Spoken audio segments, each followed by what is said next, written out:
അതിഥി റാവു എന്ന് പറഞ്ഞിട്ടുള്ള ആക്ട്രസ് ആണ് ഒരു ഇന്റർവ്യൂല് പറഞ്ഞത് അവര് ഡെയിലി രാവിലെ ബുള്ളറ്റ് കോഫി കഴിക്കാറുണ്ടെന്ന്. എനിക്ക് തോന്നുന്നു ആ ഒരു വീഡിയോന് ശേഷമാണ് ഒരുപാട് പേര് രാവിലെ ബ്ലാക്ക് കോഫിയിൽ കുറച്ച് നെയ്യിട്ട് അല്ലെങ്കിൽ ബട്ടർ ഇട്ട് കഴിക്കാൻ തുടങ്ങിയത്.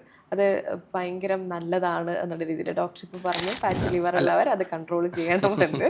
പക്ഷേ അതിനുശേഷം ഇപ്പോൾ മിക്ക കഫേയിൽ നമ്മൾ പോയി കഴിഞ്ഞാൽ അവിടെ ബുള്ളറ്റ് കോഫി അവൈലബിൾ ആണ്. അത് പ്രത്യേകം ഒരു മെനു ആയിട്ട് അവിടെ ഉണ്ട്.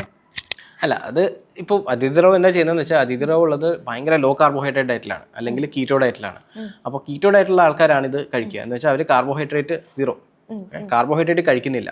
അങ്ങനെയുള്ളവർ സാച്ചുറേറ്റഡ് ഫാറ്റ് ഒരുപാട് കഴിച്ചിട്ട് കാലറി മെയിൻറ്റെയിൻ ചെയ്യുക. അതായത് നമ്മുടെ ഭക്ഷണം അകത്ത് ചെല്ലുമ്പോൾ ആദ്യം ശരീരം ഉപയോഗിക്കുന്നത് കാർബോഹൈഡ്രേറ്റിനകത്ത് എനർജി എടുക്കാനായിട്ട്. അപ്പോൾ കാർബോഹൈഡ്രേറ്റ് കൊടുക്കാണ്ടിരിക്കുമ്പോൾ എനർജി എടുക്കാനായിട്ട് ഫാറ്റിന് ഉപയോഗിക്കുന്നു. അപ്പോൾ അങ്ങനെ അതിഥി റാവു ചെയ്യുന്ന അതാണ്. അപ്പോൾ ഫാറ്റ് കഴിച്ചിട്ട് കാർബോഹൈഡ്രേറ്റ് കഴിക്കാണ്ടിരിക്കും. അപ്പോൾ ശരീരം സെലക്റ്റീവ്ലി ആദ്യമായിട്ട് ആ ഫാറ്റിനെ എടുത്തിട്ട് എനർജിക്കായിട്ട് ഉപയോഗിക്കുന്നു.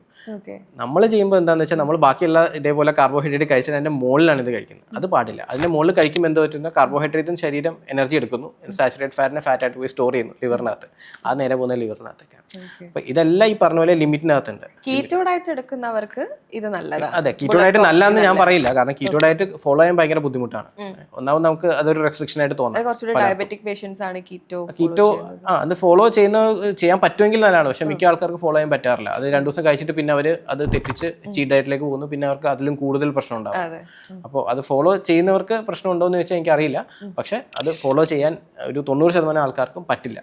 കാരണം അതിൻ്റെ ഇടയ്ക്ക് അവർ ബാക്കിയുള്ള ഫുഡ് കഴിച്ചിട്ട് അത് ആ കൂടെ പ്രശ്നമാവും. കാർബോഹൈഡ്രേറ്റും കൂടും, ഫാറ്റും കൂടും. അത് ഭയങ്കരമായിട്ട് കാലറി കൂടും. അപ്പോൾ കാലറി റെസ്ട്രിക്റ്റഡ് ഡയറ്റാണ് നമുക്കിതിന് വേണ്ടത്. അതിൻ്റെ അകത്ത് കാലറിക്കകത്ത് നിങ്ങളുടെ സാച്ചുറേറ്റഡ് ഫാറ്റ് ഇതൊക്കെ പറ്റുവാണെങ്കിൽ അത് കഴിച്ചിട്ട് നമുക്ക് കഴിക്കാം.